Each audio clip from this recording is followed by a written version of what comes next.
My name is Kwame Gonza, and I have my brother here, Tyson Titi from South Africa. I'm all the way in West Africa, and we are discussing Africa today and Africa this week. The program is Africa this week, home and abroad. And basically, what we want to focus on that is on the table currently and even on the global stage is the issue of Palestine. A lot of African countries have discussed this issue and have reacted to it differently. We have seen the heads of state.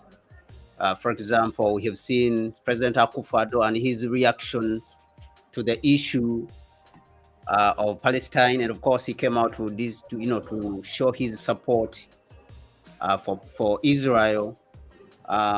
We saw South Africa and its position also. Madame Naledi Pandor came out also to speak about this, and South Africa has been featuring very much even at the United Nations when it comes to the issue of Palestine, and it has been supporting a two-state solution. So we are going to look at South Africa's reaction to the fact that there is a conflict right now where Israel is bombing indiscriminately Gaza, the Gaza Strip. And we will talk about President Ruto also, his reaction. And of course, he himself also came out in support of, Israel. And what we want to ask is this really the Pan-African position? What has been the historical Pan-African position, even with the, since the formation of the Organization of African Unity? So what is it exactly has been the Pan-African position and should be the African position on this issue? And of course, we recognize the fact that Africa is diverse, but this is not something as Pan-Africanists we would like to dwell on and magnify and exaggerate its importance. The diversity of Africa in some cases is exploited and exaggerated by those people who don't want to see Africa unified. So we want to ask what has been the African position, the Pan-African position when it comes to this issue of Israel, Palestine. So welcome, my brother Titi. Can you greet the people who are watching? Thank you, my brother. It's good to be here. Yeah, so I think we haven't done this in a while, so it's on a fly. So I would like to greet everyone might be listening from wherever you are. So I'm Tyson, TT. I'm from Southern Africa, as Kwanzaa has alluded. And yes, we need to seriously. I mean, you're saying that we are not going to have to dwell much on it. We have African, challenges which needs us to engage with, but all issues of all the world around, all issues affect us. They affect us. The geopolitical issues of the world affect us, and somehow we need to be able to have an established position. Can we find consensus? Can we? At the end of the day, it's a debate. Can we be able to actually open a debate, open to people's views, hear what people have to say? If those they can communicate with us, get in touch with us. This is my perspective. This is how I see it. But then we are not going to have to dwell on it. We are trying to establish where Africa finds itself and what Africa's response must then become. So yeah, it's good to be here. Then let's go and push it. I think yeah, I'm not sure how long we will have, but then yeah, I've got my notes here. I'll be taking notes as you're speaking, so you might see me always say there's a second screen here where I'm jotting down the notes. Yeah, thank you very much. Thank you very much, Titi. So I think we should start with President Akufo-Addo. We've seen President Akufo-Addo, how he has handled himself, of course. And I mean, unlike other Africans, I believe that as long as you are an African, you have a right to comment on any other head of state, as long as that head of state is on the African continent. And, there is this thinking that I've been seeing among Africans, whereby when someone from South Africa comes to comment on issues in Morocco, they come and tell that person that you are not from Morocco, you don't know what is going on here. I mean, in this internet age, I really this is something which I really don't buy these days. So if Tyson, you have you have something that you want to say about Akufo-Addo as a person, and what you have heard, because he's a public figure, what you Yes. have heard, it could be having, a strong position. You could have a strong position because Yeah. you have been looking at him, how he has been acting. We are watching these guys, how they are moving and how they are doing things and how they are going. So I really don't buy into that thinking whereby people say, you are not from here, you are not from Morocco, you are not from Algeria, you don't know what is going on here and stuff like that. And I think that every African has a point or has a say in whatever is going on in other territories of the African continent, because if you don't have a say, then these things, if problems arise there, they are going to affect you actually in many ways. We have seen that when Yes. Africans did not react to the issue of NATO bombing, bombing Libya, that they sat down and kept quiet. They did not say anything.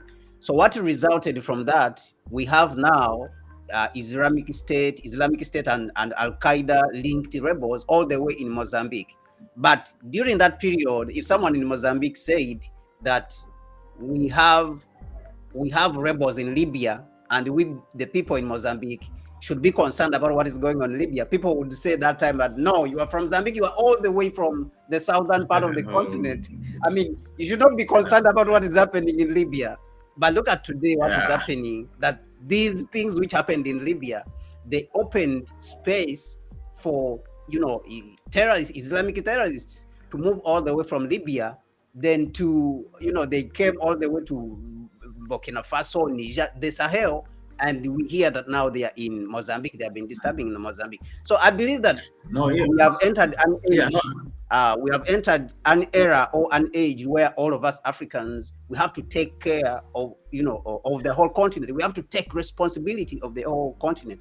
So Yes. when I'm talking Yes. about President Akufo-Addo, I would like you to come in where you think that, oh, this is it.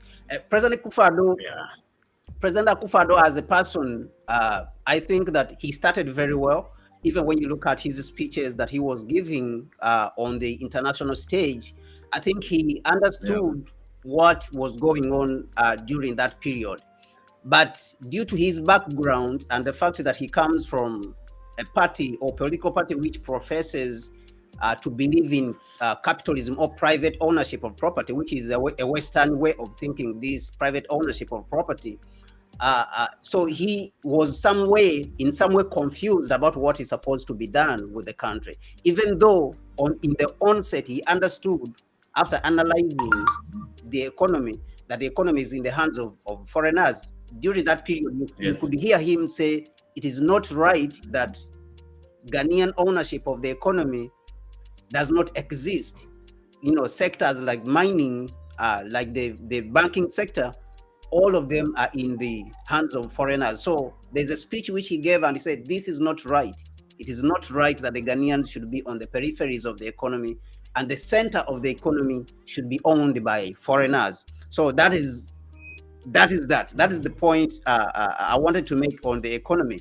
Now, when it comes to the African Yeah. diaspora, he organized the Year of Return, of course, which was patronized by many of the African diaspora, and they came into Ghana, and it was very Yeah. successful. A lot of diaspora came in, and we saw also that he organized Beyond the Year of Return on one hand. So Beyond the Year of Return also, has been patronized. We are seeing a lot of African diaspora in Ghana. And of course, in other African countries, the diaspora right now are present. Even in South Africa, we see them coming. We see them in East Africa. We have seen a lot of young people of African descent moving in Uganda and all these territories, at least, which are relatively stable, even in Kenya. So in the beginning, President Akufo-Addo was on the right track. But somewhere along the line, the economy started going in, going downwards. I mean, started going in the opposite direction.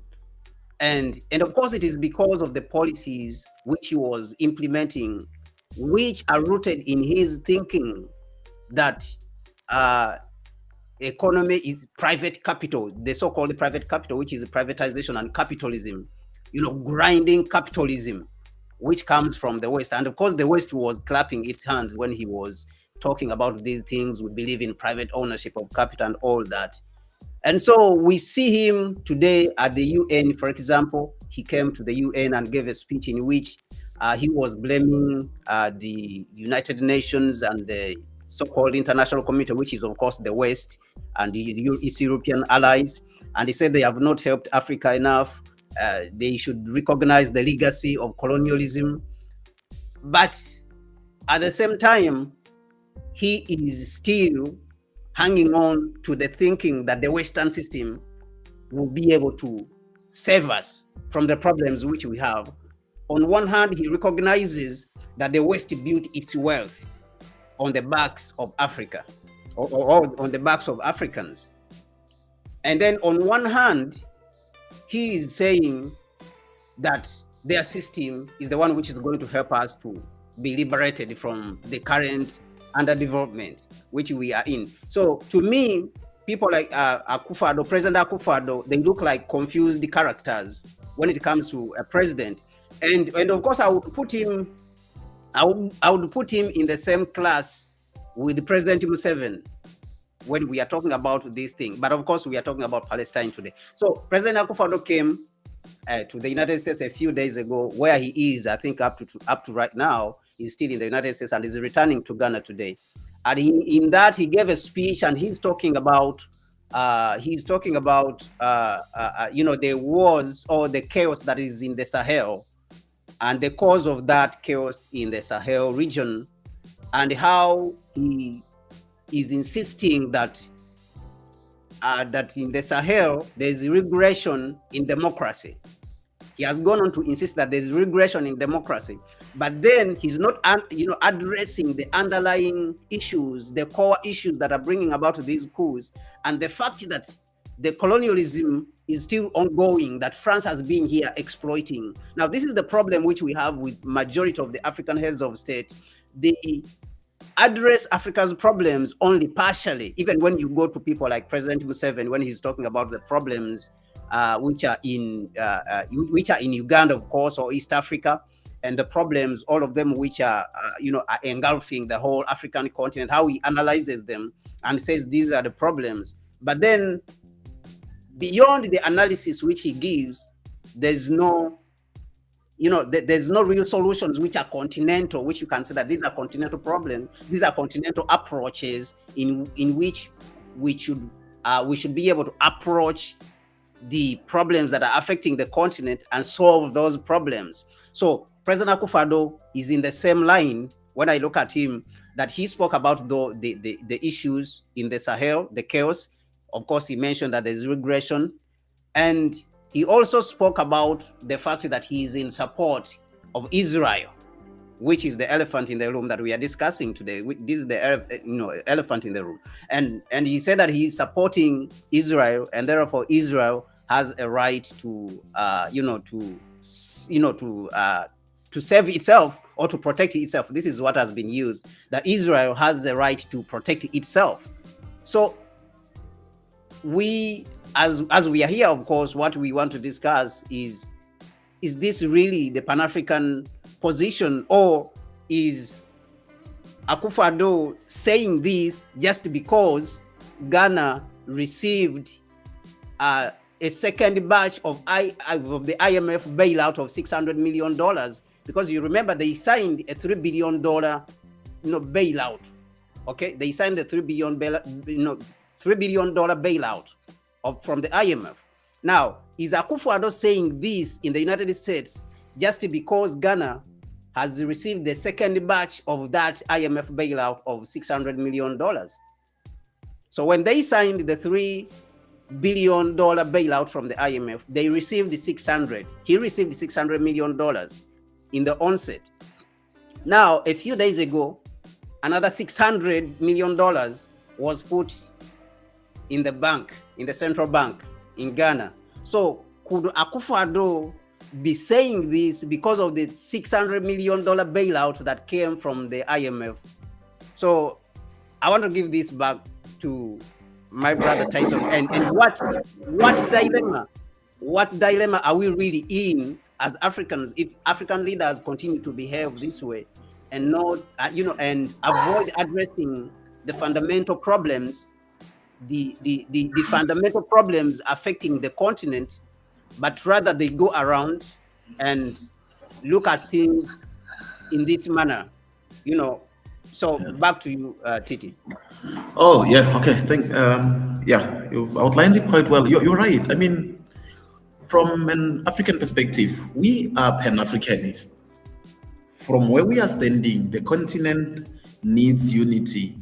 The first and foremost foundational objective, we must be unified, and then we will find solutions as a unit. We will then establish solutions to the problems that we encounter as a continent. Because from our perspective, it needs to be understood, Gonza, and it needs to be preached, because the unity of Africa, Kwame Nkrumah says that Africa must unite or perish. And our continued disunity says we will continue to perish. We will continue to suffer at the hands of Western imperialism. We will continue to suffer the effects of why are we still talking about colonization today? Why must we still talk about apartheid in this day and age? Because they are happening, because they have shaped what today has become. So there is no way that we are not going to comment on what's happening in Kenya and what is happening in Uganda and what is happening in Guinea-Bissau and what is happening in Nigeria and what is happening. We will comment. We will, make analysis that seek to feed into what must become a solution. How do we approach African problems with the implementation of African solutions? We must be able to establish debate. We must be able to make analysis. We must be able to give perspectives that says that from the south side of South Africa, this is the perspective which we had. On our case today, my brother, you do see that South Africa has taken a firm stand, because I guess what we find in Minister Pandor is this resilience of saying, no, we need to hold on to our values. If we let go of who we used to be, of what used to be our values, that is what South Africa had to do. The president could have come and made this. Let me interrupt you there. Let me interrupt you there, my brother. So does that mean President Akufo-Addo is not holding on to the values? He doesn't have values. I'm coming to him because I'll come to him. I'll come and address. I just want to firstly push out the South African perspective, because that's where I am. So what happens in the South African perspective is that Minister Pandor is a multilateralist. She does not believe in the idea of a unipolar world. So she's the perfect minister in foreign affairs, in international relations for us as a country right now, because she's the perfect counterbalance to what the president would say, to what the parliament would say. She's the perfect counterbalance, because she goes there on principles of saying that we must all have a say. We must all be invited to the table. So she was able to bring to today what former president, the first democratically elected president, Nelson Mandela, said on the case of Palestine. We, the people of South Africa, know what apartheid is. We know what apartheid is. Israel is said over and over by all international media houses, by mainstream media, all about that Israel is an apartheid state. It's an apartheid state. It's some sort of division of people based on their creed or based on their religion, I guess in the case of Israel, or based on their nationality. So their development and the development of all the other people in the society is not the same. We find that there is like this contrasting, like extreme poverty just near what you would call a very well advanced state. That is not, we understand that in South Africa, that apartheid. And when we see, this is what Nelson Mandela said, we identify with the oppressed people of Palestine. And he was speaking to Yasser Arafat, and he said that Yasser is our brother. We identify with their struggle. there needs to be peace. The people of Palestine must be recognized. They cannot be apartheid being applied in this day and age. Why are we still? My brother, we are talking about a siege in the case of Gaza. There is a siege. This is 2023, October the 15th. We are talking about a siege. I thought siege ended when the Roman Empire was expanding itself. Maybe when the Seleucid Sultanate was maybe when the Mongols were going on their rampages, they would have a siege. But we have a siege today in 2023, and it is being justified by very educated people like Akufo-Addo. We expect him to be educated, but he's standing with Israel. So, well, we want to touch on Akufo-Addo.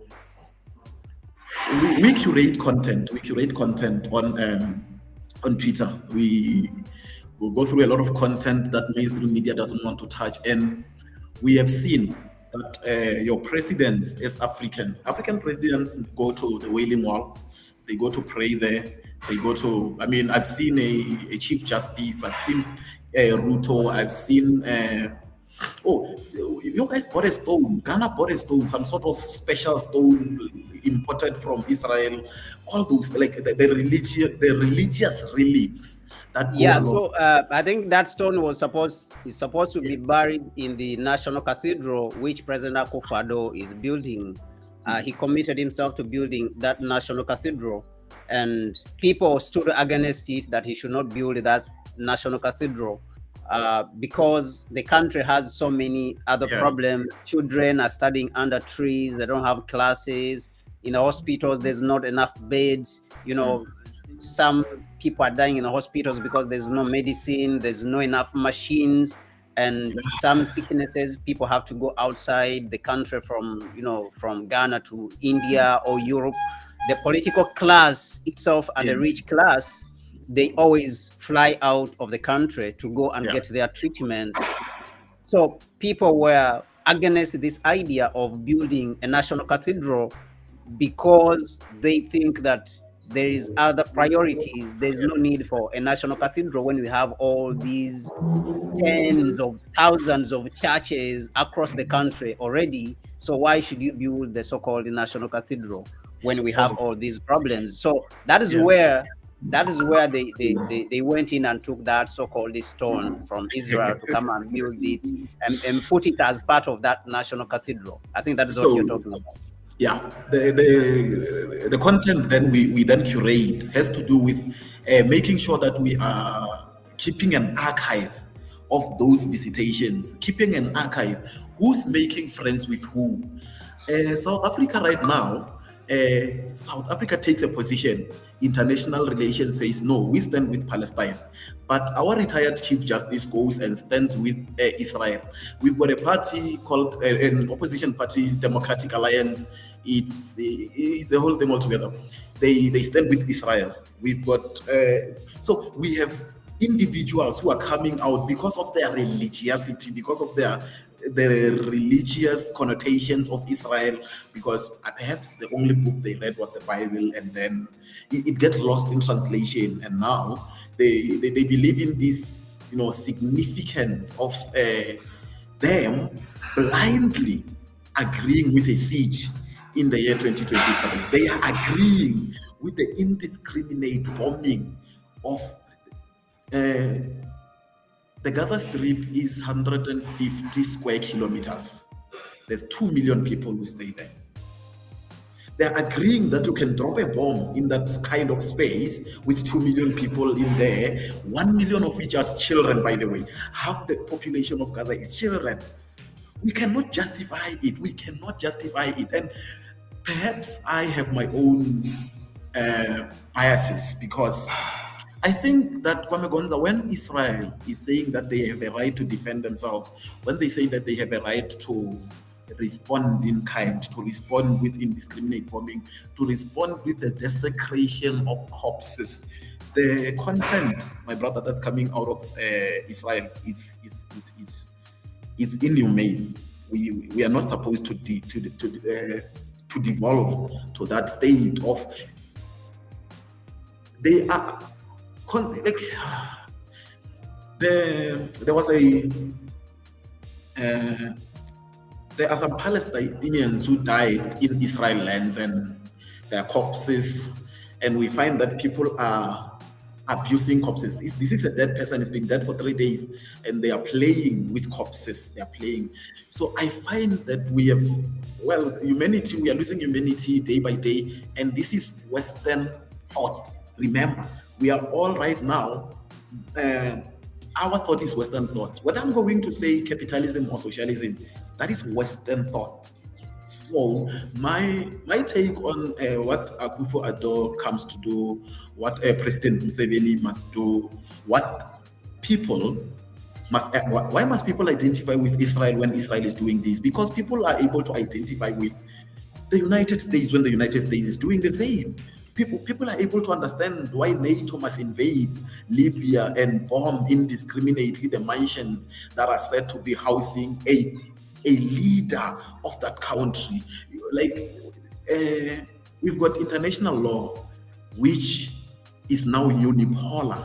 And I think it's Noam Chomsky who says this, because he says, what becomes a peace process in this world? That was back in the at the turn of the millennium, just before the turn of the millennium. Noam Chomsky, who's a linguistic professor from the United States, says that what becomes a peace process or a response which is acceptable in international law is what the United States dictates. If the United States tells the people in Palestine to bear the brunt, manage by being boxed in and being a police state under constant surveillance, their lands being taken, their houses being taken. The United States today says that for peace, Palestinians must be able to bear that brunt. And these people who now subscribe, your president, Akufo-Addo, who now must subscribe to that, we must understand where they're coming from. I have a mentor of mine, and I'm gonna say his name, Dr. Mitole. He's a development specialist, and he says that we cannot fault our leaders. Why did President Akufo-Addo start so well? Find the gray area, and now he's far gone. Why did he start with a thought of that he must represent the people? And then you saw him starting to dilly-dally around with power. You saw him start to be courted by the West. The West is constantly courting African leaders to do the bidding of the West. And how does that happen? Perkins wrote a book. Perkins wrote Confessions. Yeah. I think that is what Madame Naledi Pandor was speaking about in her speech when she mentioned that she was surprised that Moussa Faki came in and invited Israel to be an observer in the African Union by himself. I mean, how could Moussa Faki, the chairperson of the African Union Commission, just invite Israel to be an observer to the African Union without the consent of all the heads of state? And what she said that shocked her is that when she went around, when Israel was an observer, she went around to find out from the African heads of state at the African Union headquarters in Addis Ababa when the meeting was going on, of the heads of state. She was shocked that when she was asking for support to eject Israel out of the room, that only about 3 countries, agreed. So what she mentioned is that Israel and the United States are using a lot of money. Yes. They're using a lot of money, to bribe the African heads of state for them to agree to side with Israel. So she mentioned Europe, the United States, and Israel are using a lot of money in order for them to bribe the African countries, so that the African countries will not take care of the interests of the African people. They will not Yeah, take care of their own interests.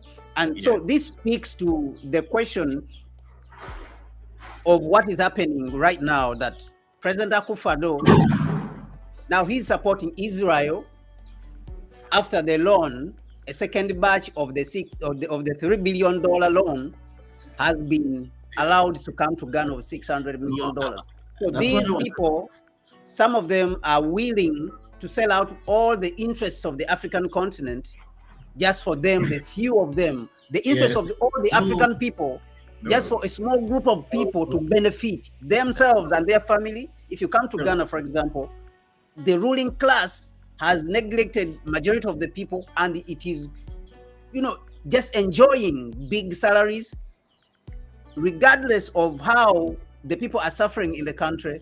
The political class does not want to reduce its salaries. They will Yes. not reduce their salaries. That's a Regardless of system.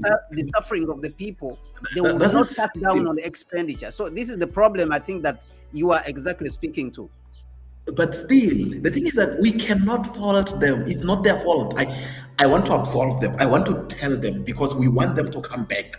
We want them to come back ideologically to Africa. Right now, they are playing a game called Western thought, Western philosophy, where you understand that you cannot, you have to go and take a loan from the IMF so you can reduce government spending. You must accept a loan that comes with conditions of austerity. You must go and access funds to come and not spend it on the people. You need to be able to say that you are going to decrease your subsidies to health so that private companies can come and make a profit when they are providing, because that political class which has been created needs to have a clientele that they are serving. So that's why they're creating this cream at the top, which will take their students to overseas, to Europe to study, or to the United States to study, because, well, we can afford it. And then they then get far divorced from the realities of what's happening. Here is what's happening. There is the former president of Jamaica, Michael Manley. Once made a statement to say that if there is ever any mistake he ever made in his presidency, was to accept a loan from the IMF, accepting a loan from the multinational trade organizations and world banking system. He says that by doing that, he actually agreed to have certain policies come into law in his country. And by doing that, he invited attention that said that no, we need their water, we need their water to be privatized, which is something that's happening in South Africa right now. They need our electricity to be balkanized and privatized. The state airline, the South African Airways, has already been somehow privatized, semi-privatized or something like that. So all these things are happening because there are economic hitmen. There are institutions that are only created to pressure African leaders. They are only, the World Bank is there, the IMF is there. The loan that you just signed, or you're going to pay it in the next 2 years, in the next 12 to 24 months, you're going to get the Reserve Bank coming and saying that there's too much money in the country, there is too much inflation, they are going to increase interest rates. So they're going to basically just take money from you who is in debt and give it to the people that are creditors, the people you owe. That is what an increase in interest rate is. So now, because you accepted a loan from the IMF, you're going to have to do that to your people. South Africa has increased the repo rate, that interest rate by the Reserve Bank. It has been increased 8 times in the last 12 months, I think. It has been increased 8 times. It was at 4.5 when President Ramaphosa came in. Africa loves President Ramaphosa. President Ramaphosa cannot be faulted anywhere in Africa. He's the best. All these scandals, I guess, being hidden by the mainstream media. But what happens with all the positive media around President Ramaphosa? President Ramaphosa has increased the repo rate from, it was like 4.5% or what, 5.5%, somewhere there. It increased 8 times by 75 basis point, by 0.5%, by 100 basis. It increased 8 times. Right now, it is like, I think it is standing at above 10%. It is now above 10%. That interest rate is now above 10% because we accepted a loan from the IMF during COVID. They gave But us. then the question which arises here is, do these people, because what I sense is that the heads of state, they do not understand the problem which we are confronting. They do not appreciate the problem which we are confronting. And of course, the easy examples for me to pick out are the two of them, President Akufo-Addo, and of course, President Museveni in East Africa, and President Ruto himself, and of course, President Cyril Ramaphosa, is the fact that these people, they are not able to appreciate the problem which we are facing, that we are operating in a neo-colonial system which they cannot defeat unless we have come together as Africans to work together and build the continent together, so that our continent can have some sort of leverage, to be able to combat these neo-colonial machinations, the institutions, because as a small country, you cannot combat them. Don't you sense that in some way our African heads of state have given up on fighting for the continent, and therefore they don't see a way out? Yes. And so they see that the only way to keep the continent stable and not show the people that we have given up is for us to hang on to this narrative of democracy. Because what I see with people like President Akufo-Addo is that to hang on to this narrative of democracy, it serves him the embarrassment. It serves him the embarrassment because for a long time he has been saying that this thing works, and it has not worked. But then, as you saw his speech at the United Nations, his recent speech, he realized that the system does not work in favor of Africa. He has realized that. Now, instead of admitting and saying that I have now to move in the direction, for example, of fighting for the unification of Africa, time has caught him. He has only 1 year in office. And of course, he has also been demonizing in some way Dr. Kwame Nkrumah's legacy. Because when you're talking about Dr. Kwame Nkrumah, then you're talking about the unification of Africa, and then you are going to go and mobilize the African continent into unification. So I feel like there is a dilemma in which they are, our heads of state, that they don't want to admit that this system doesn't work, because they don't want to destabilize the continent. But then also some of them lack courage of confronting the problem which we have. They lack courage of confronting imperialism. And when I was listening to Madame Naledi Pandor in her speech in regards to this issue of Palestine, it sounded to me that she felt helpless in some way. She recognized that the problem which we are facing is so huge, that the challenge is so huge. And that is the challenge of imperialism and neo-colonialism. She sounded like this is so huge. And what she said is that you, the African civil society, you have neglected your responsibility. That is what she was saying, that you are not mobilizing. You see, so she said that you are not mobilizing. So it sounded to me like she has realized the gravity of the problem, and then she needs the support of the African civil society. The support of the African civil society is needed. And of course, this is also something which I've been blaming ZANU-PF about. I've been blaming ZANU-PF in Zimbabwe about this issue, that ZANU-PF has been able to hold the power, of course, with the help of ANC in South Africa. But one thing that ZANU-PF has failed in is to mobilize the African civil society. For it to campaign for the dropping of the sanctions. And therefore, this has led the sanctions to affect Zimbabwe for the last 20 years. Those sanctions Yes. are still there.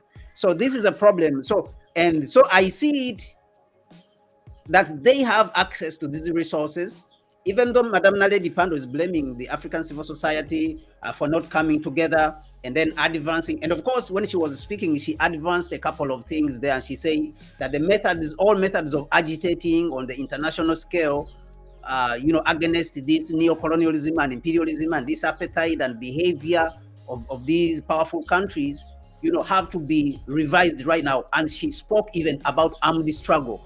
She even spoke about armed struggle, that armed struggle should also be revisited as a method. So for me, this is something actually which I have been speaking about, the issue of armed struggle. I have been saying that if we are organizing and we are saying that we want to unify Africa, we have to look at all methods: non-violent, agitation, including armed struggle. And this is something which very many people don't want to hear. A lot of people, they don't want to hear when you're talking about armed struggle. But Madame Naledi Pandor, she spoke about it today. I mean, I don't know whether that speech was given yesterday. She spoke about it and she said that the method of armed struggle has to be revisited if we want to uproot colonialism and neo-colonialism and this apathy. So she said all these. So to some extent, I feel like organizations which had been still existent in the Pan-African tradition, like ANC and ZANU-PF, and of course, you can talk of Tanzania also, they have not been consistent in mobilizing the African civil society. Yet, they still have access to these resources. When you look at people like President Kwame Nkrumah, when he was in power, his party, the CPP, was instrumental in organizing the African civil society and putting at disposal resources for the African civil society, for it to organize for the unification of Africa, for the liberation of Africa. Nkrumah did this on a grand scale, on the continental scale. All liberation movements were given help. But now here we are, we have ANC, we have ZANU-PF, we have another party in Tanzania, which is Nyerere's party.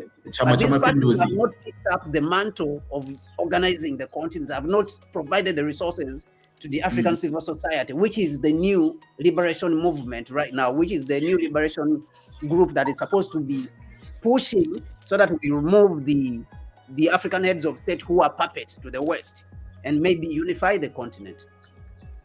So I don't know. It has to do with I had a thought here. So don't you sense that there is some sense of resignation by these heads of state and being overwhelmed by the problem at hand?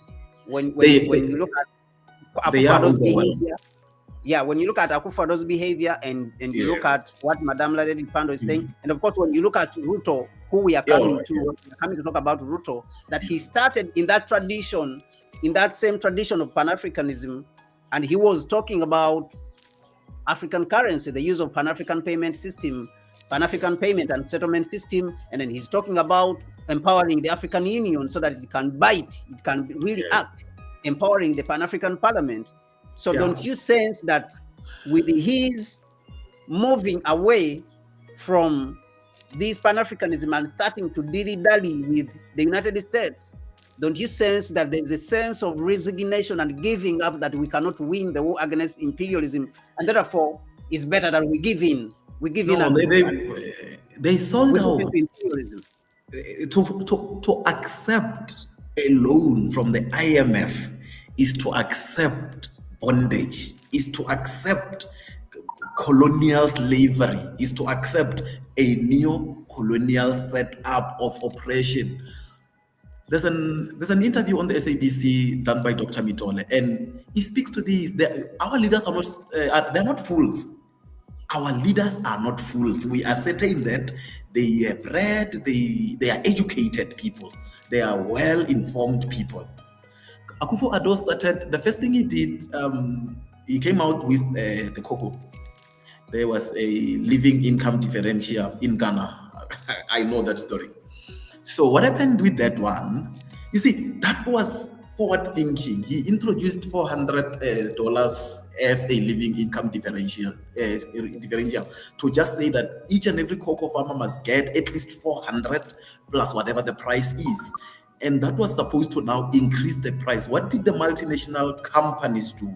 They played around with the stock markets because they've got futures on cocoa. I think they've bought Ghana's cocoa for the next 70 years, if not 17 years. I'm not sure, but they played around with the futures such that they were able to actually get cocoa at prices that disregarded entirely the living income differential. They cannot win. They know they have tried. They have made submissions. And now they have to do the work of a Pied Piper. They have to tell you what you want to hear, but while their policy movements, But what do you think our heads of state now, they don't want to go in the direction of unifying the continent if they have realized that we have this problem? Of the African Union, right now their excuse is the African Union and the Pan-African Parliament. That's our. If we wanted to move forward, we could empower the Pan-African Parliament, but they will not do that because right now they are not leaders. They are captives. They are captives of a big capital. They are captives of the IMF. They have taken their share. They've already been paid. They've already been given, their share of the booty. And now they cannot divorce themselves from what they have signed up to. They cannot divorce themselves from the realities of saying that, they now serve Western powers. They must, the thing is that after the pushback that they get when they try to implement changes, they then go back on their own way. They have to go back on their own way. They have to come back and convince the people that perhaps maybe we have wronged the international community. Perhaps we have wronged the international community. When Madam Naledi Pandor comes and says that we stand with Palestine, her being the only one who's able to actually vocalize that position, her being the only one, Southern Africa is 90% at least, 90% Christian. That's Southern Africa. So the religious perspective of where this is coming from, the fact that all Arab countries right now, they've been told by the United States to say, don't move an inch. The United States has moved its fleet of a destroyer and submarines to the Mediterranean because they are flexing their power to show you that we can do whatever we want to do. So our leaders are not fools. Our leaders are not fools. They're informed. But everyone who has represented the people has gone, has died, has met their maker, and not by natural means, but by violent means. Violence has been employed for our leaders who wanted to represent the people, for our leaders who divorced Western thought. That's the first thing that they have to do, divorcing Western thought. Until our leaders have divorced. You said that the party is capitalist, a capitalist party for President Akufo-Addo. In 1960, Nelson Mandela was in court. Apartheid government had taken Nelson Mandela to court, and they charged him with treason. And one of the speeches he made was that they have never been opposed to capitalism. That the ANC was a capitalist political party. That's why you find that those who are not opposed to capitalism find their cocoons, they find their safety spaces, they find their comfort zone, they're allowed. President Museveni believes that he can be a capitalist. President Museveni has been at the head of Uganda for 40 years. And he believes that he is a capitalist. He can go and actually negotiate with. President Museveni is one funny guy. I think really I'm amazed about sometimes when he speaks. I think he thinks that he can be a better capitalist than the capitalists themselves, and therefore society just needs to be reorganized and and people need to be trading, and therefore free trade and stuff like that, as if you are operating in a vacuum. I think if you have been there for 40 years, you are coming to 40 years, you have been there for this is 37 years. I mean, you have not been able to transform your country to a middle, status income. How can you say you are going to transform this country and make it rich, with this capitalism that you have been imposing on your people? So, I mean, President Museveni is another, funny character. I really, Most of our leaders. fail to analyze sometimes. He's somebody who's there just to confuse so that he can stay in power. That has been my conclusion, because I've been studying him for some time, because that is where I come from. So I've been looking at him and studying him for some time. He worked with the West, and we saw for a long time, and now he reached a certain point that he wants to impose on the country his own way of thinking and how he looks at things. And of course, that is how the West, decided that they want to remove him, and they were trying to bring a new guy, Vesige, and right now they're trying to bring this new guy, Bobby Wine, and so he refused. Of course, he has had some achievements in the country. When you are talking about, for example, the building of the building of the security system in the country, being Uganda being looked at as a pillar of security within the region, the Great Lakes region. I mean, that is one of the achievements. But when it comes to the issue of building a successful country, I think that Museveni has failed. And when you look around the African continent, generally, all the African heads of state have failed, regardless of what has been achieved in Rwanda, Mauritius, and Seychelles, and a few other countries like maybe Morocco and maybe Egypt to a certain extent. Generally, when we look at the state of the continent for the last 60 years, for me, it shows failure. There has been failure in all of them. The African heads of state have failed. So regardless of where and which place, whether Kenya, whether everywhere, if we take an integrated analysis of the African continent, I think that all the African heads of states have failed. Tyson, let us go to President Ruto. What do you think of President Ruto? He started well, and now he's realizing that he cannot. I have said that he's realizing that he cannot win by himself. And instead of going back to the people and confessing that, oh, by the way, we are not in charge, he cannot go to the people and tell them that he is not in charge. He does not have power to actually implement anything that he promises them. All he can do is make speeches. I've told you, I think I said this to you once, that from Ruto, we don't expect speeches. We are not interested in his speeches. It was action that we wanted. What was his action? Action was increasing tax. That was his action. After all the speeches he made, his emphasis or his substance, the material came in, he increased tax. And he told the people that they must own it and they must be proud about it because now they are paying for their own way. But where did he come from? Where is the president who came and said, I want our country to embrace entrepreneurship? He came and he gave people loans that they could not pay, and he got funding, I think, also. And I think I'm gonna land with this because on Ruto, I didn't listen to his speech, but I saw him at the Wailing Wall. He was at the Wailing Wall. He was in Israel. He stands with Israel, I believe. So yes, he said he gave a speech. I think I saw a tweet. Which I will pull out. You can go on, but I'll pull out a tweet and show it to you.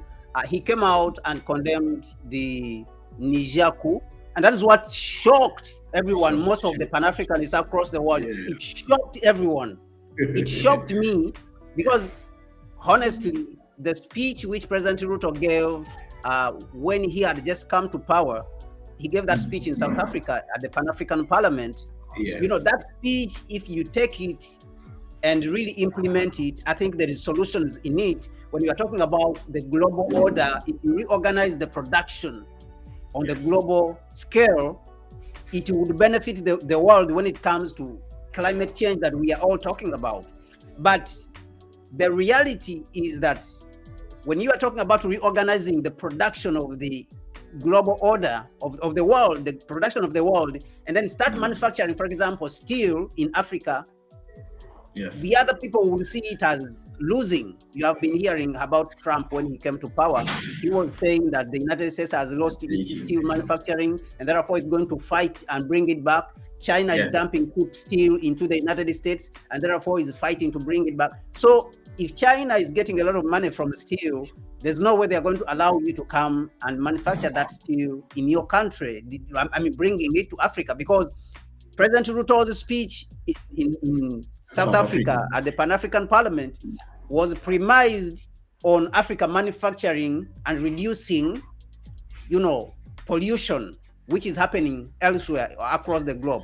Let us finance. So what he was saying, let me come to you. So what he was saying, that let the West and the East finance clean energy in Africa. Like, for example, we are talking about the Inga Dam, and then we are talking about the solar capacity of the African continent. We are talking about the nuclear energy which we have. We can use it all across the African continent. You are talking about wind energy, where Africa is. We have all the potential to do this. And he was saying that let the West finance this so that we can refine all this bauxite and this steel and make this steel, and then you take it and refine this steel.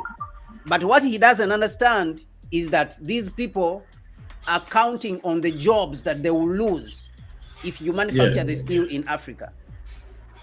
Because when you are talking about manufacturing that steel in Africa and building all these energy systems, sources of energy, renewable energy in Africa, then you are going to create jobs in Africa. And they don't want this. So I think that this is where his speech becomes empty, becomes unrealistic, because it did not put into account of the fact that the West is racist in its approach, and it doesn't want all these benefits to come to Africa. So this is where I saw that the speech was good, but you have to have finance in order for you to implement it. Even when you are talking about the Africa Climate Summit, which he hosted in Nairobi, he was speaking about the same narrative, but you could see that the president of the African Development Bank, Adesina, was telling him that this, Africa has also to use the non-renewable sources of energy in order for Africa to advance. It cannot only concentrate on renewable sources of energy. So when you look at him there, you see that he started well, but then he turned around after giving all these speeches. Even in Djibouti, he went to Djibouti and spoke to the Djibouti parliament, and he was talking about the use of the Pan-African payment and settlement system, of course. And that speech was shared all over. And he was asking, why should Kenya and Djibouti trade in the dollar? What is the point? And of course, under the Africa, Continental Free Trade Area, the Africa Import and Export Bank has come up with a system called the Pan-African Payment and Settlement System, whereby we can trade in African currencies. We do not need to have the dollar as a benchmarking platform where we exchange our currencies. We can just trade directly under the Pan-African Payment and Settlement System. So he was championing this, and of course, for me, I applauded him for this. And I came out to say that if an African head of state comes out like Magufuli, we have to applaud him and see the works he is doing on behalf of the African people. If Kenya's President Ruto has also come out, I think we need to support him. If we see that particular president is doing good works for the benefit of the African people, we need to continue to support that particular president.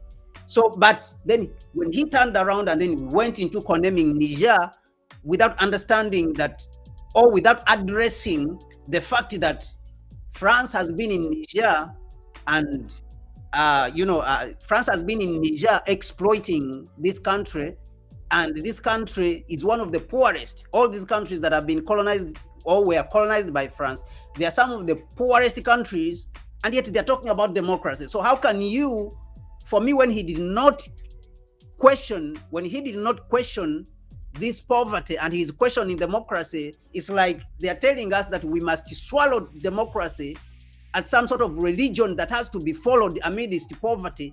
follow the democracy. It is a religion. You must follow it by force. Follow it by force and don't say anything. Whether you are poor or what, you have to follow democracy. It is a religion. And I think that this, as African people, we have to reject it. I absolutely. So then he came out and tweeted that he's in support of Israel. So that is when I gave up on Ruto. I completely gave up and said, this man is out of order. Is out of order. I said that this man is out of order. This man has never been a Pan-Africanist. So right now, I doubt whether a capitalist state can produce a Pan-African president. So that is the question that is lingering in my mind right now, whether a capitalist state can produce a Pan-Africanist president. Oh, you see, we become products of the system in that case. We are what the system made us to be.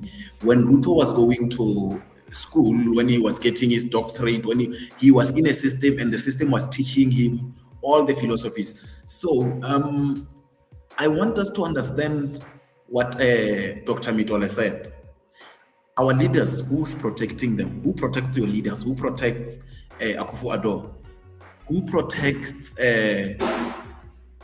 Traore? Who protects Magufuli? Magufuli disappeared for 18 days in March 2021. Is it 2021?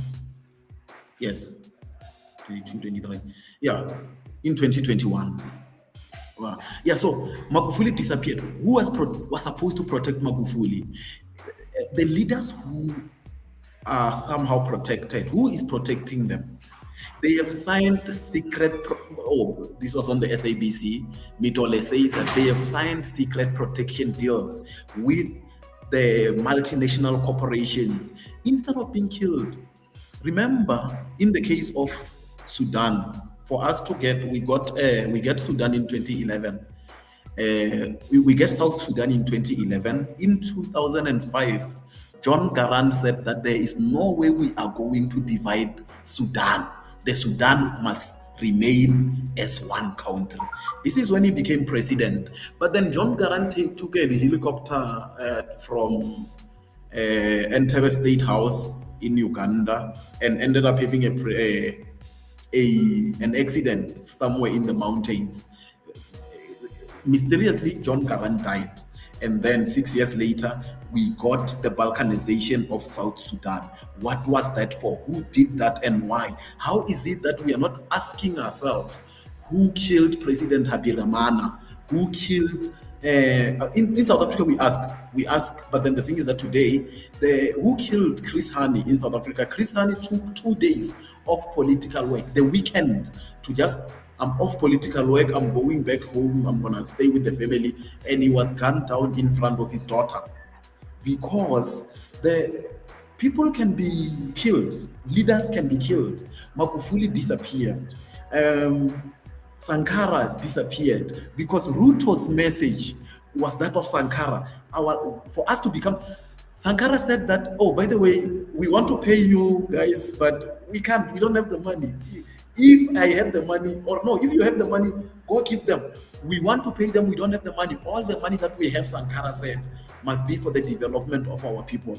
We do not have the money to be paying back colonial loans. Sankara said that. That is why Sankara had to go over and above the independence that he advocated for. We need to produce for ourselves. We need to make our own product.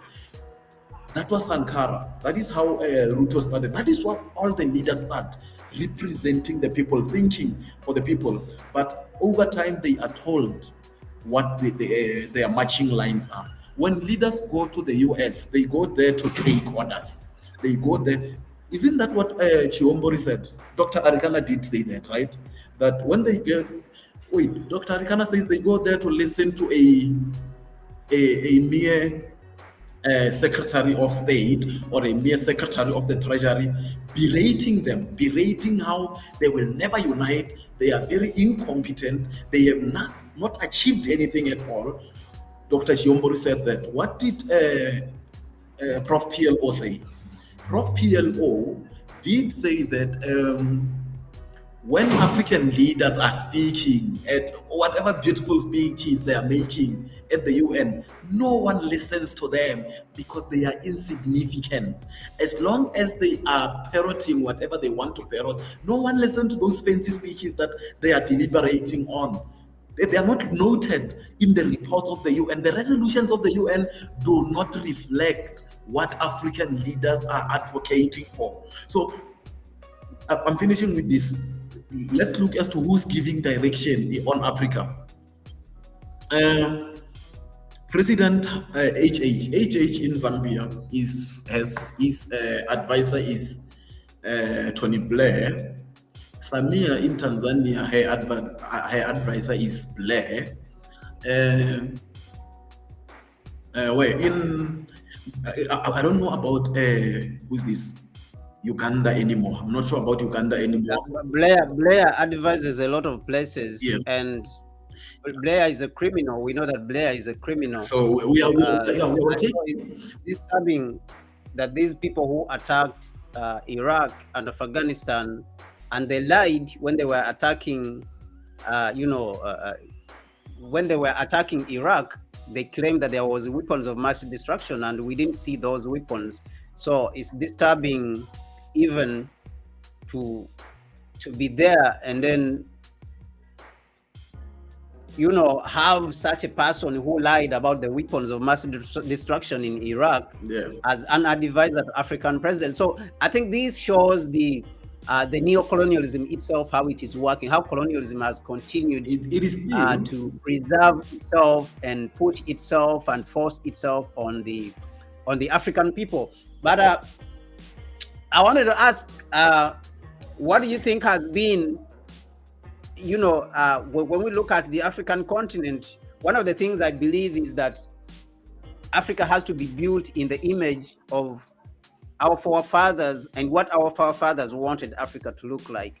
I think when we are talking about building a new Africa, we have to ask, what did Nkrumah want the African continent to look like?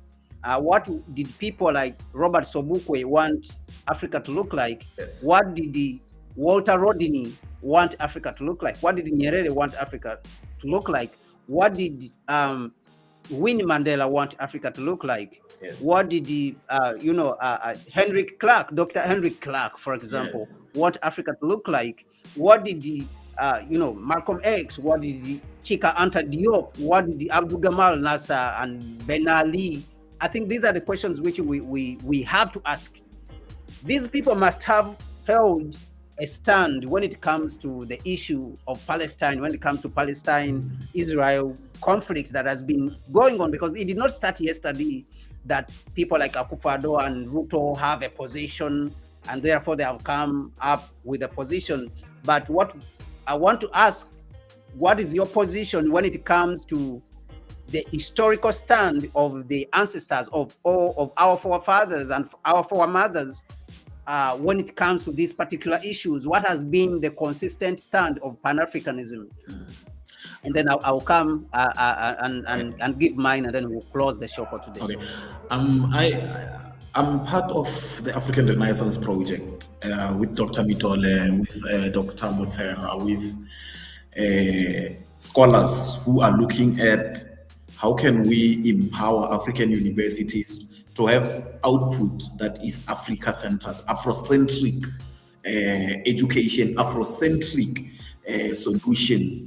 That's my perspective. If we are going to say that Africa must take the shape of our ancestors, it must look like what our ancestors wanted it to look like. Nyerere once gave a speech and he said that we cannot leave the development of a developing country to something called private capital. It can never happen. We've seen what private capital does. We've seen what they did in Honduras. We've seen what they do in Guatemala. We've seen what they do in Panama. We've seen what they do in My, in Vietnam, in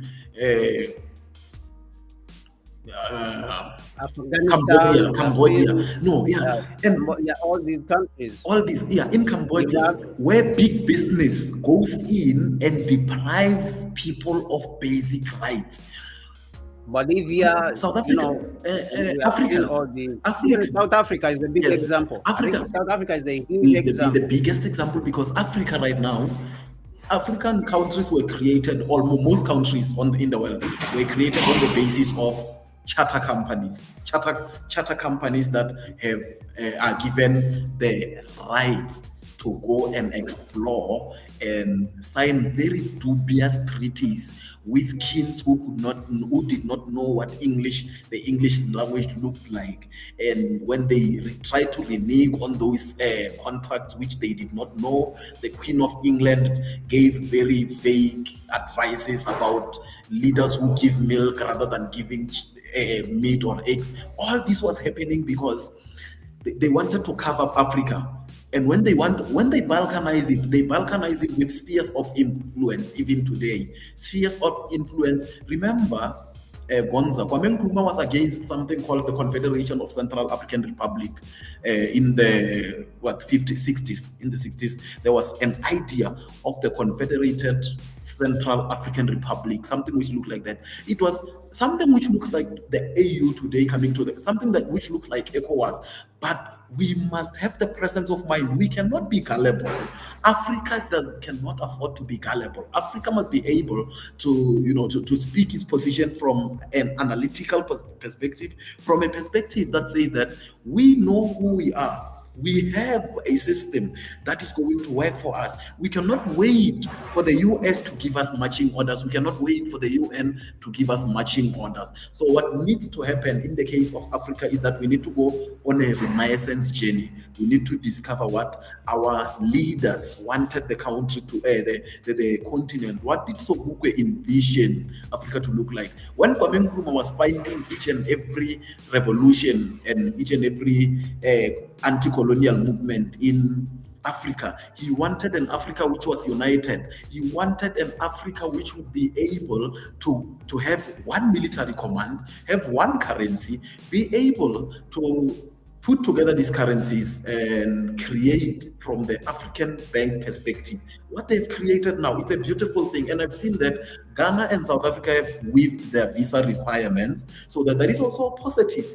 But please observe which visas are going to start coming in, who your visitors. Go to the airport and check South Africans coming to Ghana. You might realize the bad side of it. You might realize the negative connotations of signing a visa agreement with South Africa. The biggest example of capitalist exploitation that exists. South Africa is the most unequal society in the world.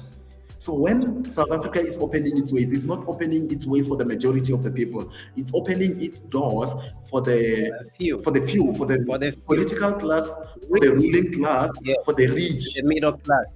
Yes. So all that Gonza goes to say that when we Yeah, so that is the find danger ourselves, with all those visa waivers. That's yeah, the danger of all those visa waivers. to find ourselves, we need to go on an African perspective. What did Haiti say when Haiti was established as the first black nation? Haiti was established in the same way Israel was established, by the way. Not necessarily the same way, in the same sense. Haiti was established as a black country. Every person of African, as an African country, every person of African descent could go to Haiti and get citizenship just because you are an African. Israel was established as a Jewish state. Each and every Jew, wherever they are in the world, they can go to Israel and get nationality in the Israel state. But the displaced people of the 1945 Nakba, the catastrophe that happened for the Palestinian people, they do not have a right to return to their lands. When they have to go back to farm their growth, to farm their fruit trees, they are actually prevented. Their lands are being expropriated daily. They look at their lands, which are called nature reserved, being populated with settlement, and they see their houses being occupied by people, by Israelis who are coming from, maybe they come from Tel Aviv or they come from Jerusalem. Now they want a house out in the country. They find a house which has already been built. The people were displaced. Now this house becomes the property of this Israeli immigrant who got Israeli nationality because they were a Jew. And now the people who are Palestinian, they're denied the same rights. So as Africans, we need to find an African Renaissance, go back to our traditions, study the African calendar, study the African cosmology, study Credo Mutwa, study Sheikh Anta Diop, study. Oh, you spoke to his Prof. Henry Clark, Dr. Henry Clark. Study these African Renaissance scholars who said that there is something about us which is greater. There is something about us getting answers to our problems. We do not have problems if we can find unity, is what Nkrumah said. We need to really fix the Congo. We need to really get Kaora Basa electrifying the entire continent. It has the potential to electrify the entire continent. Why are we suffering? Yeah. So. Yeah. So for me, I think that that is very instrumental and is very important for us to have African solutions. And in this context of the issue of Israel, when I look at it, what comes to mind is that I remember President Nkrumah and his cooperation when it comes to the state of Israel.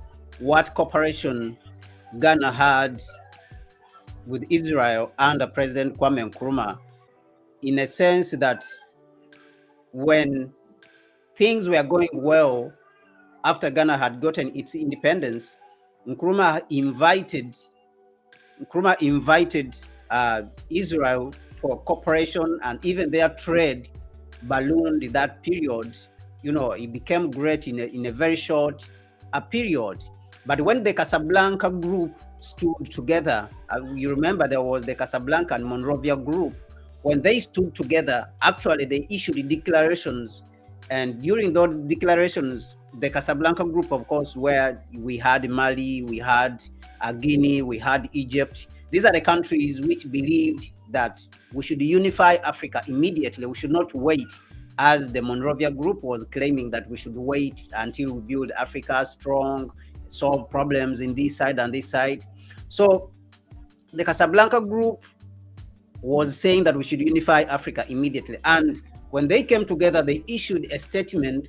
And in that statement, there was the condemnation of imperialism and neocolonialism. And also in that statement, Israel was recognized as an imperialist state. Clearly, Israel was recognized as an imperialist state, not because the Jews people did not have a right to a state. They have a right to a state, but because of the way they were behaving towards the Palestinians and bombing them. If the Jews were saying that they have right to a state, then so are the Palestinian people, because you are coming to occupy land which you are claiming that this is holy land. We were supposed to, belong here.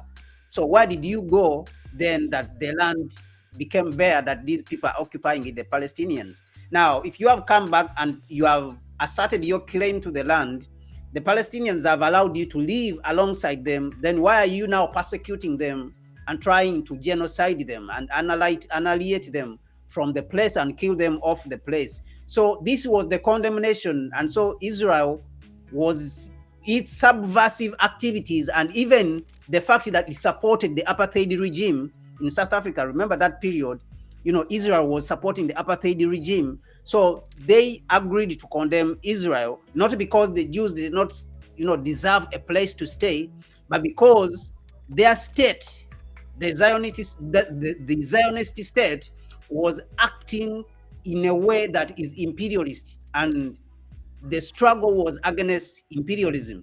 So the African Union and the Organization of African Unity took on a position which was consistent from when it was formed in 1963, of advocating for a two-state solution in Palestine, because that territory before Israel came there was called Palestine. So because they asserted their claim to the place, not to the whole place, because the Palestinians were there. Even right now, we have more than 7 million Palestinians. I think about 5 or 7 million Palestinians. They also had a right to exist. They have a right to exist alongside this state. So the African Union and the Organization of African Unity agreed to have a solidified position. And even right now, actually, Palestine has an observer status at the African Union. Whenever the African Union sits, Palestine also is given a chance to speak, unlike Israel. And so this is what we have been seeing going on. Now, when Israel has seen this, that is where it has been corrupting and fighting in a corrupting manner to force its way into the African Union. And so this is what we have been seeing, that South Africa has been fighting against, that the other African heads of state have been claiming, they have been claiming that they support Israel. And we saw also the chairperson of the African Union Commission taking his own initiative to offer Israel an observer status, which Madame Naledi Pandor actually spoke about and said she fought against the admission of Israel into the African Union on an observer status. And of course, she was surprised to find that some majority of the African countries are fearful of Israel, or some of them have been bribed out with money, or Israel uses its influence, which it has on the United States, in the IMF and the World Bank, and some countries in Africa, which we have seen some of them are receiving money. They get money in support for Israel. They get money in support for Israel. But the Pan-African position and the position of the Organization of African Unity and the African Union has consistently been the position of a two-party state. The position has been a position of two-party state. I mean, two-state solution in this territory, whereby the Israel should live in, Israel should be living in their place, and the Palestinians should live in their place. And this actually is premised on the resolution which was passed by the United Nations in 1948. There's borders which were drawn in 1948, whereby Israel should have its state. Palestine too should have its state. But what we are seeing is that Israel has gone ahead to violate this position which was taken by the United Nations, and is killing the Palestinians day and night, and then is violating, their rights, and is blockading them in the Gaza Strip, and cutting off the place and violating their territory. When it comes to the sea territory, their sea territories, it has been cut off. They can't do anything. They can't go out. They can't. So they are in some sort of slavery that is being practiced today. So I think that as Africans and all Africans, we need to adhere to the original position of our forefathers when it comes to what they stood for regarding this Palestinian issue. I don't know whether you have anything to add to that, Titi, before we close. Oh no, okay. Wait, would this be my parting shot, like the last statement?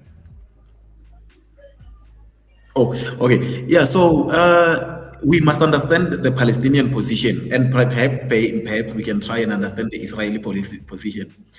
There were nations. The 6-Day War invalidated the two-state solution of the UN, because the Arab world, Egypt included, I think there was Jordan, there was Jordan, Syria, and Lebanon. They invaded Israel from different perspectives during the 6 Days Wars, and because of Israel wouldn't exist if America did not want it to exist. Because of the assistance of the United States, Israel won the 6-Day War, and that's when they actually annexed the entirety of that. But we know we also know that the United States itself is a settler state. Yes, yeah. The United States itself is a settler state, so it is not out of place that United States supports such Yeah, so activities of occupation. yeah, so that's the thing.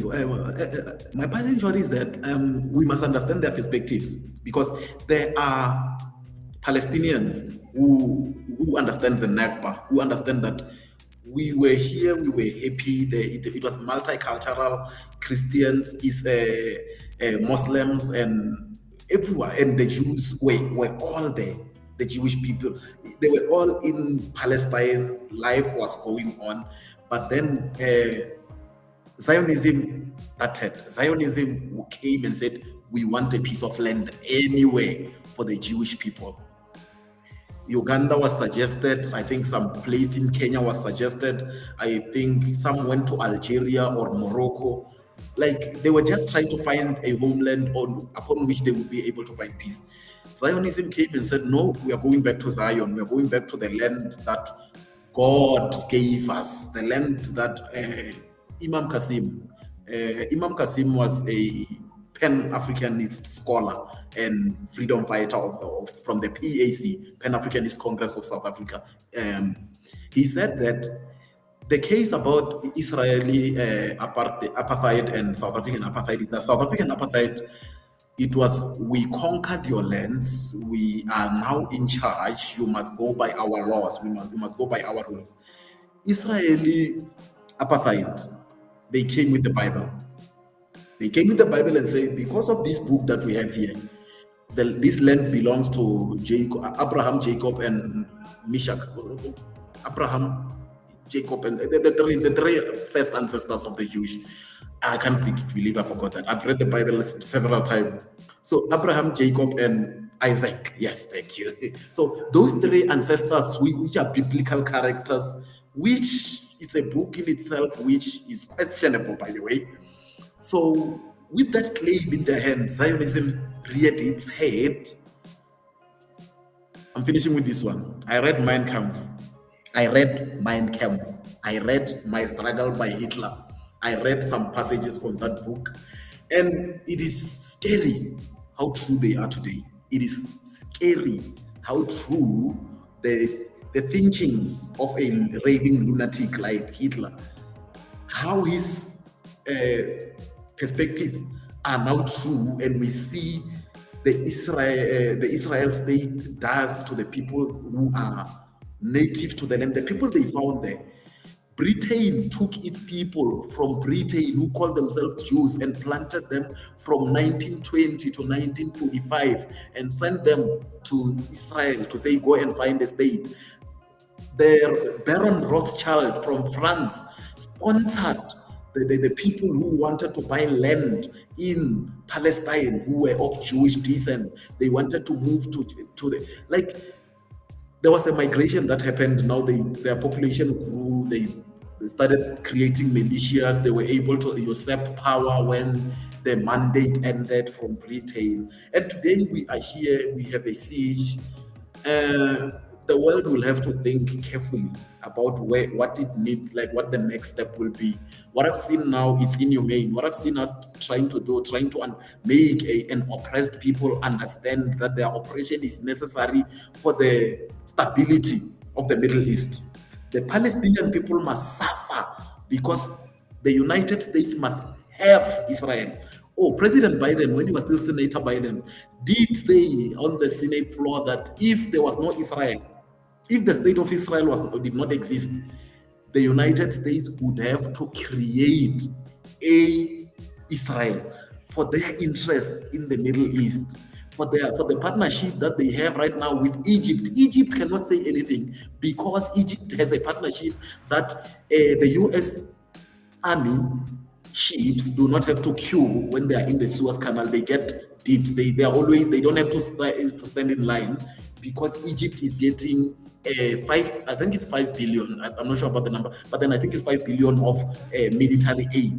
So with that, the United States is able to control all of what is happening in Iran, all of what is happening in Afghanistan, all of what is happening in Egypt, in Saudi In North Arabia, Africa, all over North Africa. all over North Africa. So we need to fight it. We need to fight it. We need to take a strong position and back the Minister of International Relations in South Africa to say we stand with the people of Palestine. We recognize them. You are right. They have every right to. There's 2 million people in 200 square meters of land. They are going to revolt. There is no other way.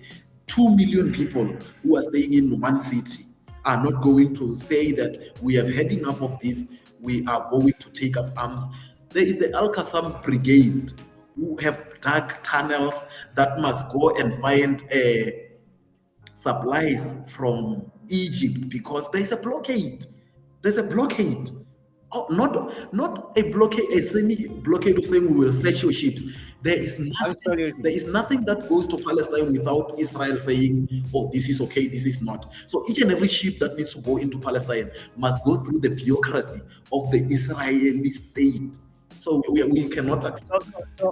So let me ask you this question. I was having a discussion today with someone, and that person, I was not understanding their argument. And of course, the person was basing their argument on a post which was made, an article which was written by Rutendo. I think you know Rutendo from Zimbabwe, who's an anti-sanctions activist from Zimbabwe. He was saying that the issue of Palestine is not an African issue, and therefore we don't need to side with the Palestinians. We don't need to speak for the Palestinians and stuff like that. And he said that because the African people in North Africa who were black were wiped out by the Arabs, and then they were pushed out of the place, and then they came and occupied the place. Why are those people? And of course, I recognize that point of view, and of course, you can even speak about the slavery that we've been hearing of in Libya. But when President Muammar Gaddafi was there, these things were not there. And he's speaking about the fact that Saudi Arabia wants to stop the production of gas in Mozambique. That is why Saudi Arabia is sponsoring the jihadists, the Muslim jihadists who are disturbing in this region. And of course, these were his allegations. I don't know whether they are backed up with some evidence. But this position for me is a position which I do not agree with. And the reason being is that that we already have almost around 46.7% of our population in Africa is Muslim. Africa's population, 46.7% is Muslim, and I think 47.3 is what is Christians. So the Christianity is very close to the number of Islamic people. We have people who subscribe to that Islamic religion. Maybe you can talk of the Shia or Sunnis, whatever, but they are Muslims. All of them are Muslims, and they are attached to the Arab world. This is Africa's population. Now, when it comes to Africa's population of Arabs, we have close to 220 million people when you're talking about those northern parts of Africa. So I think that whether you like it or not, Africa is going to be affected in one way or another. And Palestine, of course, these countries are just in the northern part of Africa. Whether you like it or not, our people who are Muslim, who are 50%, almost 50% of the population, are going to feel in a certain way, that they are affected by this that is happening, because they think these are their brothers. So that is where I said that Africa has to be involved really in settling this issue. Because whether we like it or not, this affects us in one way or the other. The instability in the Middle East, whether we like it or not, affects us. And the question of the Africans, of how the Arabs arrived in Africa in the 16th century, which is around 1,400 years ago, I think that question will be solved by the African state if we unify Africa. If we are able to make Africa strong and unify it as a government, that question will be addressed by Africa. But even in addressing it as the African government, we cannot address that question in the same way that Israel is addressing it with genocide. and killing innocent people. We cannot have that position of just, we have to look at it from a humanistic point of view and look at Africa in all of this. So I was thinking, what I wanted to ask actually is, what do you think of someone who's saying that Africa should not be involved in this issue? This is a non-African issue. This is an Arab issue.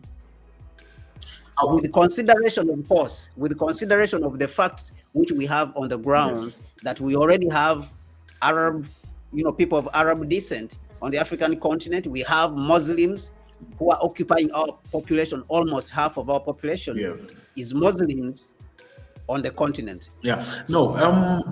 Perhaps it's a limited perspective. We are deliberately limiting our perspective, and perhaps we are deliberately trying to say that we must only zone in on matters that touch on us.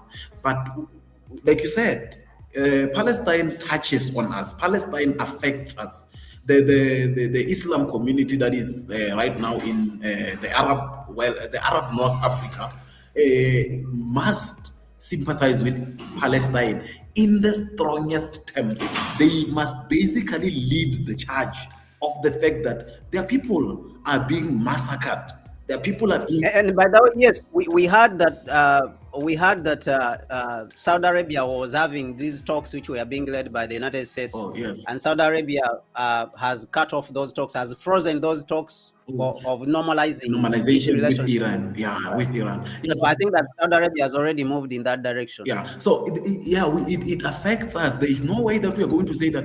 And perhaps even when it graduates into a matter of metaphysics, meta ethics, ethically, what position would you want us to say? I mean, Gonza, you say that we must look at it from a humanistic perspective. We must look at it from an international law perspective. Sieges are not legal, and I don't know how we have to justify it to people who have already decided that it is not their case, because we have slavery to worry. We do have, what do they call it? The Trans-Sahara slavery, which also devastated Africa. And today we are here. We have suffered 2 waves of enslavings, and we have suffered the division of the country. We have suffered the cognitive dissonance of all this. And now, I would suggest that we really look at it from a different perspective. We must be able to sympathize with the oppressed, just like the Organization for African Unity said that, no, in a case of the powerful versus the powerless, we are always going to side with the less powerful entity. We are always going to side with the persecuted. We are going to side with those who are under oppression. So yeah, I think we cannot afford to leave it to chance to say that it does not affect us like that. We are directly affected, whether materially or ethically, we are directly affected.